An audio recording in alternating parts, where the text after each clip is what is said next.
بسم اللہ الرحمن الرحیم۔ آج ہم سیکھیں گے کہ ہم کلاس کے ڈسپلن کو کیسے قائم رکھ سکتے ہیں۔ کلاس کا جو ڈسپلن ہے وہ سب سے ضروری ہوتا ہے، کیونکہ اگر آپ ڈسپلن نہیں رکھیں گے تو آپ کبھی بھی صحیح طرح پڑھا کے بھی آپ کامیاب نہیں ہو سکتے۔ تو teaching is not tough but discipline control is headache. تو آج میں آپ کو کچھ ٹپس دوں گا کہ آپ کس طرح بچوں کا ڈسپلن کلاس میں رکھ سکتے ہیں۔ تو سب سے پہلی بات یہ ہے کہ پراپر سیٹنگ ارینجمنٹ ہونی چاہیے۔ بچوں کو آپ پریورٹی بیس پہ بٹھائیں۔ جن بچوں کو کوئی پرابلم ہے، مثلاً کچھ بچے سننے میں کمزور ہوتے ہیں، کچھ بچے دیکھنے میں کمزور ہوتے ہیں، اور کچھ بچوں کے کنسنٹریشن کا مسئلہ ہوتا ہے، وہ کنسنٹریٹ نہیں کر پاتے کسی چیز پہ، تو ایسے بچوں کو آپ قریب بٹھائیں۔ جب آپ قریب بٹھائیں گے تو ان کے جو سماعت کا مسئلہ ہے، ان کو جو دیکھنے کا مسئلہ ہے، کنسنٹریٹ کرنے کا مسئلہ ہے، تو یہ مسائل ان کے حل ہونا شروع ہو جائیں گے اور آپ کی کلاس کا ایک اچھا ماحول ہوگا۔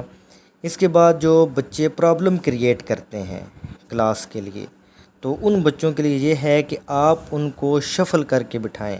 جب آپ ان کو شفل کریں گے تو وہ بچے جو شفل ہوں گے تو ایک تو آپ کے لیے پرابلم کریٹ نہیں کریں گے، اور ایک دوسرا یہ کہ وہ کسی ایک بچے کے لیے پرابلم کا باعث نہیں بنیں گے، بلکہ وہ کلاس کے ڈیفرنٹ بچوں کے ساتھ بیٹھیں گے تو وہ کسی ایک کے ساتھ پرابلم کریٹ نہیں کر پائیں گے۔ اس کے علاوہ نمبر 2 پہ ہے کہ کلاس روم میں جاتے ہی پڑھانا نہ شروع کر دیں۔ جب آپ کلاس روم میں جاتے ہی پڑھانا شروع کر دیتے ہیں، یہ نہیں دیکھتے کہ بچے خاموش ہو گئے ہیں یا نہیں، پہلے بچوں کو خاموش ہونے دیں، جاتے ساتھ ہی نہ پڑھائیں۔ جب آپ بچوں کو خاموش ہونے دیں گے تو بچے آہستہ آہستہ آپ کی بات کو غور سے سننا شروع کریں گے۔ آپ تھوڑی دیر خاموش رہیں، آپ دیکھیں کہ بچے ایک دوسرے کو اشاروں کے ساتھ چپ ہونے کا کہیں گے، وہ بھی آپ کی ہیلپ ہو جائے گی، بچوں کے ذریعے بھی آپ کی ہیلپ ہو جائے گی۔ اس کے بعد تیسرے نمبر پہ ہے، ہر وقت بچے کو خاموش رہنے کا نہ کہیں، بلکہ آپ اس طرح کریں کہ آپ نان وربل کمیونیکیشن کا سہارا لیں۔ نان وربل کمیونیکیشن میں ہاتھوں کے اشارے بھی ہو سکتے ہیں، آئی ٹو آئی کنٹیکٹ بھی ہو سکتا ہے، انگلیوں کے اشارے بھی ہو سکتے ہیں۔ ایک اچھا ٹیچر جو ہوتا ہے نا، وہ آئی ٹو آئی کنٹیکٹ اور ہاتھوں کے اشارے سے بچوں کو خاموش کراتا ہے اور ان کی توجہ حاصل کرتا ہے۔ یہ جو ہاتھوں کے اشارے ہیں، یہ صرف بچوں کے لیے اور ٹیچر کے لیے نہیں بلکہ بچوں کے لیے بھی ضروری ہیں۔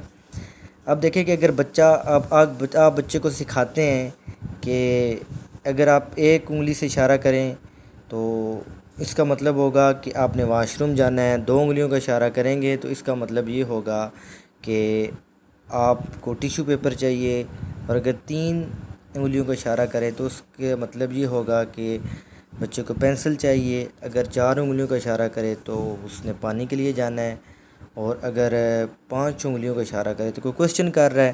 اس طرح آپ بچوں کو سکھائیں اشاروں کے ذریعے، خود بھی آپ اشاروں کے ذریعے اور آئی ٹو آئی کنٹیکٹ کے ذریعے بچوں کو خاموش کرائیں۔ اس کے علاوہ جب بچے ہاتھوں کے اشاروں سے باتیں کریں گے، باہر جانے کے لیے، ٹیشو پیپر کے لیے، پینسل کے لیے، پانی کے لیے، تو آپ کے لیے کم سے کم مشکلات ہوں گی۔ شروع میں یہ کام مشکل ہوگا، لیکن آہستہ آہستہ یہ بچوں کی روٹین بن جائے گی۔ اور اگر آپ بچے کی توجہ حاصل کرنا چاہتے ہیں تو آپ بچوں سے بولیں کہ جب میں کوئی کوسچن کروں تو آپ ہینڈ ریز کریں آنسر کے لیے۔ جب بچے آپ کوسچن کرتے ہیں تو بچے بولنا شروع کر دیتے ہیں اونچا اونچا، تو اس سے کلاس ڈسٹرب ہوتی ہے۔ اس کے علاوہ بعض دفعہ دیکھا گیا ہے کہ گرمیوں کے موسم میں بچے بعض دفعہ سو جاتے ہیں تو ٹیچر لاؤڈلی بولتا ہے، جس سے بچے باقی بھی ڈسٹرب ہوتے ہیں۔ ایسا نہیں کرنا چاہیے، بلکہ جو بچہ سو رہا ہے تو آپ اس بچے کے پاس جائیں۔ جب آپ اس کے پاس جائیں تو آہستہ سے اپنے جس طرح نان وربل کمیونیکیشن کا سہارا لیں، تالی بجا سکتے ہیں آہستہ سے، اس کو کسی طریقے سے آپ نان وربل کمیونیکیشن سے آپ اس کو جگائیں۔ یہ نہ کریں کہ پوری کلاس ڈسٹرب ہو، آہستہ سے اس کے کان کے ساتھ چٹکی بجا دیں، یا اس کے کان کے پاس جا کے آپ ہلکی سی تالی بجائیں تاکہ وہ بچہ جاگ جائے، باقی بچے کلاس کے ڈسٹرب نہ ہو۔ اس کے بعد ہے جی کچھ بچے کلاس میں مس بیہیو کرتے ہیں، کلاس کو ڈسٹرب کرتے ہیں، تو ہم کیا کرتے ہیں جی، ہم ان کو چھوڑ دیتے ہیں، بالکل چھوڑ دیتے ہیں، ان کو پوچھتے نہیں ہیں۔ ایسا نہیں کرنا چاہیے۔ ایسے بچوں کو کوئکلی ایڈریس کریں، وائزلی ایڈریس کریں۔ بچے بعض دفعہ آپ کے ساتھ اور دوسرے بچوں کے ساتھ کنفلکٹ میں آ سکتے ہیں۔ اگر ہم ان کو اگنور کریں گے تو یہ آہستہ آہستہ آہستہ اس بچے کی زندگی میں یہ کمی رہے گی، وہ آپ کے لیے مشکلات کھڑی کرے گا۔